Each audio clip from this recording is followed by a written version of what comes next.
Once upon a time in Mumbai वो film देखी है आपने? वो पर्दे की कहानी थी, ये उसी का हकीकत वर्जन लग रहा है मुझे। इस सिस्टम को बाईपास करने वाला ये खेल कैसे चला? रोपड़ जेल में मुख्तार के लिए सारे इंतजाम कैसे किए गए? इसकी कुछ और डिटेल्स मेरे पास आई हैं, इन्हें आपको ब्रेकिंग के जरिए समझाने की कोशिश करता हूं। डॉन के लिए 35 लोगों की बैरक खाली की गई। यहां इतने कैदी रहते हैं कि उनको ठूसा जाता है, यहां 35 कैदियों वाली अकेले के लिए खाली कर दी। डॉन जो था, मुख्तार के 2 सेवादार जेल में सेवा के लिए रखे गए। वो मुकदमा दर्ज करवा के अंदर आ गए और करनी थी सेवा। वो मुकदमा कैसे दर्ज किया, ये भी एक राज है। अंसारी के लिए जेल की बैरक में रोपड़ में पुलिस भी रख दी गई। अरे भाई, जब बाहर तमाम जेल स्टाफ होता है तो पुलिस अंदर क्यों रखी? पुलिस क्यों मेहरबान हो गई? डॉन के मुलाकातियों की जेल रजिस्टर में कोई एंट्री नहीं होती थी। मुलाकातियों के लिए जो भी जेल के सीसीटीवी होते थे वो बंद कर दिए जाते थे ताकि पता ही ना लगे कौन आ रहा है कौन नहीं आ रहा है। तो कौन आता था भाई? एक डॉन पर 2 सरकारें लड़ रही थी, भिड़ रही थी। ये बात हैरान करती है। वैसे इसकी डिटेल्स में जाने से पहले मैं आपसे एक सवाल पूछता हूं, दिल भी कर रहा है। किसी पर इल्जाम क्यों लगाया जाता है? आपका जवाब होगा, उसे गुनाह साबित करने के लिए, उसको साबित जब होता है ना गुनाह, तो उसको उन तमाम चीज़ों को लेकर ये होता है कि ये बच ना जाए, इससे उसका गुनाह साबित करना है। लेकिन मुख्तार फाइल्स बताती हैं कि सारे आरोप मुख्तार को फायदा पहुंचाने के लिए लगाए गए। वहां नुकसान पहुंचाने के लिए रखे जाते हैं आरोपियों को, या फायदा के लिए रखे गए। कमाल की बात है। अब दूसरा सवाल, किसी आरोपी को जेल में क्यों रखा जाता है? आपका जवाब होगा, उसे सबूतों और जो सभ्य सोसाइटी होती है उससे दूर रखने के लिए कि ये क्रिमिनल है, इसने क्राइम किया है, इसको दूर रखो। लेकिन मुख्तार फाइल्स क्या बताती है? मुख्तार फाइल्स कहती हैं कि सारे सबूत डॉन के हक में बनाए और बिगाड़े जा रहे थे। ये किसके इशारे पर हो रहा था? एबीपी न्यूज के पास मुख्तार फाइल्स की जो एक्सक्लूसिव कॉपी है उसके हर सवाल का जवाब है। सब कुछ उसमें लिखा हुआ है। और इसी में यह भी कहा गया है कि पंजाब की रोपड़ जेल के सीसीटीवी कैमरे डॉन के इशारे पर चलते थे और डॉन के इशारे पर बंद हो जाते थे।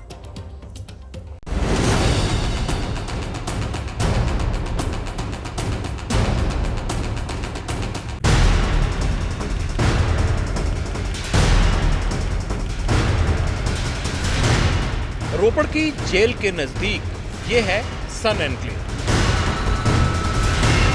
यहाँ की चारदीवारी के अंदर बहुत से सनसनीखेज राज दफन हैं।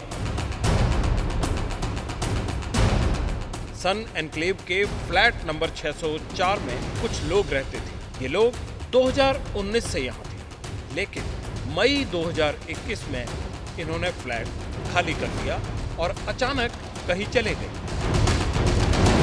इंटरेस्टिंग फैक्ट ये है कि जैसे ही मुख्तार को रोपड़ जेल से उत्तर प्रदेश भेजा गया, उसके कुछ ही दिन बाद फ्लैट नंबर 604 में रहने वाले भी कहीं और शिफ्ट हो गए।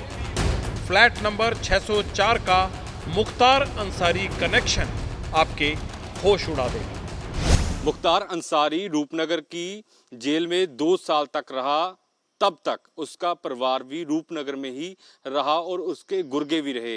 मुख्तार अंसारी के बेटे और परिवार रूपनगर के सन एनक्लेव इस फ्लैट में रहते थे। ये सन एनक्लेव टावर है, यहाँ पे फ्लैट्स बने हुए हैं और इनमें से ही जो 604 नंबर फ्लैट है उसमें मुख्तार अंसारी का बेटा रहता था। खास तौर पे पंजाब सरकार की तरफ से ये कहा गया कि रूपनगर में ही वक्फ बोर्ड की जो जमीन है वो मुख्तार अंसारी के बेटे की तरफ से लीज पे ली गई थी। मुख्तार अंसारी की रोपड़ फाइल्स का हर पन्ना चौंकाने वाला है। हम सिस्टम में एक माफिया की सेंधमारी की तह तक जाना चाहते थे। इसी कड़ी में हमारी मुलाकात सन एनक्लेव के सिक्योरिटी गार्ड केदारनाथ से हुई। केदारनाथ को भी फ्लैट नंबर 604 की मिस्ट्री पता थी। उसका लड़का रहता था परिवार के साथ और कई आदमी रहते थे उसके परिवार में। कौन कौन रहता? परिवार ये पता नहीं, इतना पहचान कर रहे हैं। कोई आता जाता होगा? आता जाता तो कई आदमी उसका। पंजाब में पहुंच जमाने की कोशिश सिर्फ एक फ्लैट तक सीमित नहीं थी। मुख्तार अंसारी की फैमिली तो रोपड़ में छोटा मऊ बसाने की फिराक में थी।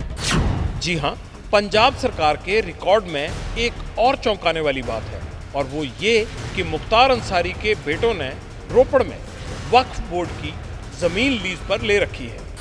वक्फ बोर्ड के अधिकारी का कहना है कि माफिया के बेटों को जो जमीन अलॉट हुई है वो वक्फ बोर्ड के नियमों के तहत मिली है। लेकिन पंजाब के सीएम भगवंत मान का क्लियर कट मानना है कि ये जमीन अलॉटमेंट में गोलमाल है।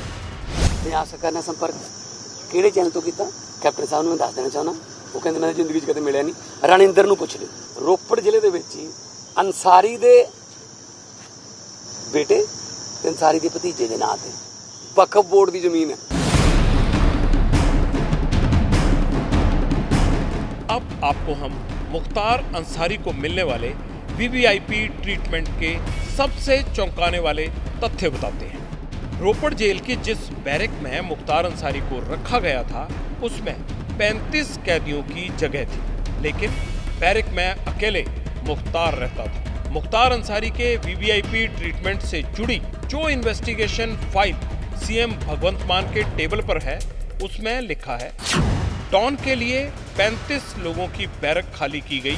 बैरक में डॉन की सुरक्षा पंजाब पुलिस खुद करती थी। डॉन से मुलाकातियों की जेल रजिस्टर में एंट्री नहीं होती थी। मुख्तार का रसूख ऐसा था कि रोपड़ जेल में डॉन अपने मेहमानों से जेल सुपरिंटेंडेंट के दफ्तर में मिलता था।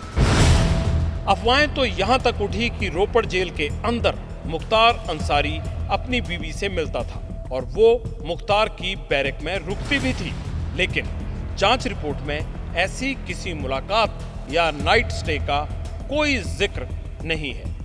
पर यह जरूर है कि अमरिंदर सिंह की सरकार में रोपड़ जेल में वही होता था जो मुख्तार अंसारी चाहता था। जब भी कोई डॉन से मिलने आता तो जेल में लगे सीसीटीवी कैमरे बंद कर दिए जाते। कैमरे के पीछे क्या होता था ये सिर्फ मुख्तार अंसारी को पता है। टेक्निकली इस जेल को कितना सुरक्षित बनाया हुआ है तो सामने एक सीसीटीवी कैमरा आपको दिखाई दे रहा होगा, पर ज़्यादातर जेल के इर्द गिर्द कोई ज़्यादा कैमरे नहीं दिखाई दे रहे। पर अगर पुलिस प्रशासन चाहे, क्योंकि बहुत बड़ा ये केस था, तो पुलिस प्रशासन चाहे तो जो इक्का दुक्का कैमरे इस जेल के अंदर लगे हैं उसकी फुटेज को कलेक्ट करके जांच को आगे बढ़ाया जा सकता है। रोपड़ जेल के अंदर मुख्तार अंसारी की मौज के बारे में खबर कैप्टन सरकार के बाकी मंत्रियों और नौकरशाहों को भी थी। इन्वेस्टिगेशन रिपोर्ट में लिखा है कि पंजाब के डीजीपी इंटेलिजेंस ने 2 बार जेल अधिकारियों को चिट्ठी भेजकर मुख्तार अंसारी के सिंडिकेट के बारे में बताया था। यूपी के एडिशनल चीफ सेक्रेटरी होम ने भी जेल के अंदर मोबाइल फोन के इस्तेमाल करने पर अमरिंदर सरकार को चिट्ठी भेजी थी, लेकिन इन दोनों इनपुट पर कोई एक्शन नहीं हुआ। ये था कैप्टन राज में मुख्तार का जलवा। कुल मिलाकर कहें तो यूं समझ लीजिए कि मुख्तार अंसारी जेल की जिंदगी रोपड़ में ही बिताना चाहता था, क्योंकि रोपड़ की जेल के अंदर और बाहर उसकी ऐश का पूरा ख्याल रखा जाता था। जेल से कुछ ही दूरी पर मुख्तार का परिवार रहता था और जेल के अंदर पंजाब सरकार के बड़े बड़े अफसर मुख्तार की खातिरदारी करते थे। उधर यूपी की योगी सरकार रोपड़ की जन्नत से माफिया को खींच लाने के लिए एड़ी चोटी का जोर लगा रही थी। पत्रकारिता कोई इमोशन नहीं है, ना अपना कोई ज्ञान देना है और ना कोई विचार थोपना है। पत्रकारिता क्या है?